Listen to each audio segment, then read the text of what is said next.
If you are fascinated by American history, particularly the transformative period of westward expansion, then today's book just might be for you. Today, I'll be reviewing Continental Reckoning by Elliott West. Welcome to Spencer Reads Everything. I'm your host, Spencer Duncan, and today we're taking a look at another one of the books in the Pulitzer Prize category of history. This one is a finalist, Continental Reckoning, the American West in the Age of Expansion, is going to be an impressively researched book. Elliott West is very well known for his ability to weave detailed research with a compelling narrative, and I think that this book is no exception in that regard. The focus of Continental Reckoning is the mid-19th century. A time when the United States underwent massive territorial expansion, but also a lot of social change and a lot of conflict. And this book really centers on how that westward movement reshaped not only the geography of the country, but also its economy, as well as its politics and its culture. However, what makes West's approach unique is his emphasis on the consequences of expansion for all involved parties, not just the white Westerners, the white Americans moving west, but of course the indigenous peoples, the enslaved individuals, and even the environment. West actually starts by examining the idea of manifest destiny. So in other words, the belief that westward expansion was America's divine right, and of course its destiny, hence the name.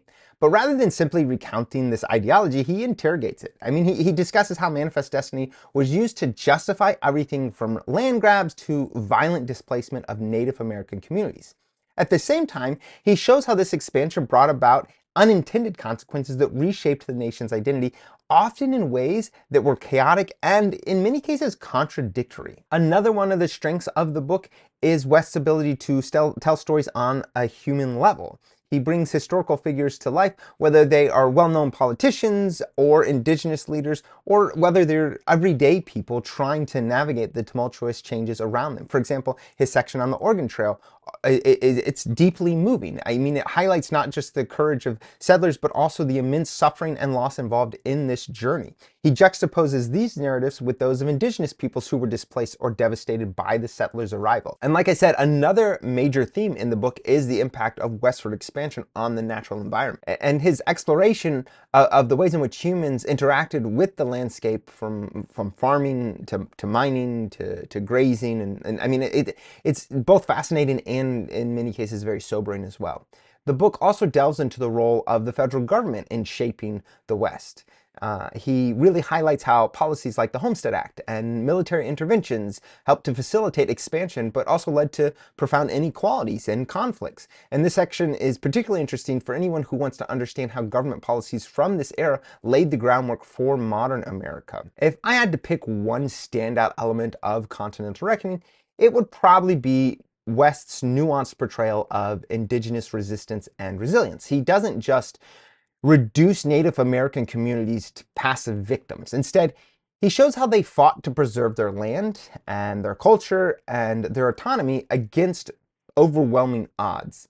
And these stories are some of the most powerful in the whole book, and I think they really remind us that history is never as simple as we might think. I would say that his discussion of the federal government's impact on the development of westward expansion is probably one of the most fascinating parts of this, because when we think of the West, we have this tendency to think of the lawless and the free-roaming West and this self-made concept of the West. But really, he helps to show just how influential the federal government was, not just in building the Continental Railroad, but the amount of land that it gave away and the resources that it provided and everything that it could do to help facilitate it. And I think that that played a really big role, not just in the creation of the West, but also in the myths around the West. And I think that's something that this author does an excellent job at portraying, especially in this very nuanced and, again, this layered way that I think says a whole lot about how we should understand the West, especially since it lives large in the imagination of Americans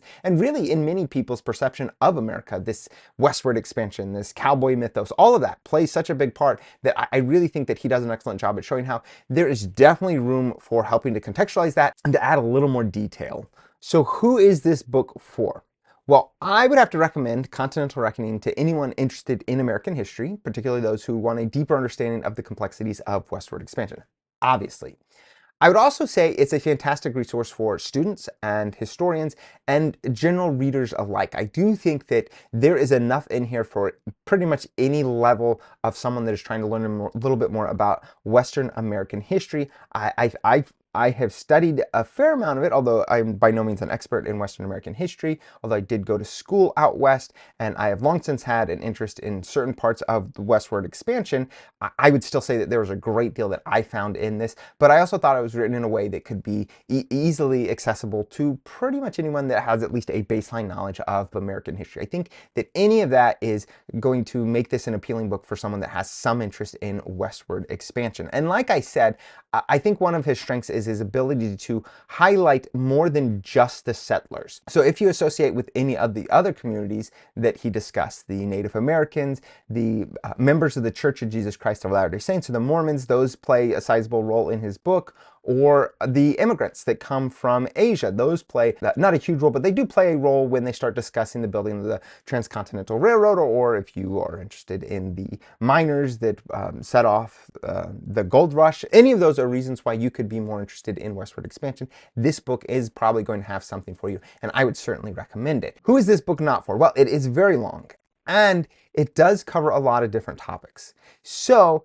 if you're looking for a very straightforward narrative of the West, you're not going to find it here, because he is going to touch upon a lot of different places. He does include a lot of individual stories, but very few of those are going to make up the bulk of the story. He is covering a pretty large time period, and he is covering a lot of different topics. And so for that reason, if you're looking for, say, a history of the Mormons out west, you're not going to find probably as much as you want in it, if that is your whole reason for reading this book. But if you are trying to find more contextualization of Mormons out west, then this book is probably going to benefit you. If for one reason or another you're just not interested in Western history, then this book is not going to be for you. It is exactly what it is. I can't twist that in any way. If you don't like sprawling or expansive histories like this, especially ones that don't really focus on individuals, this book is not going to be for you.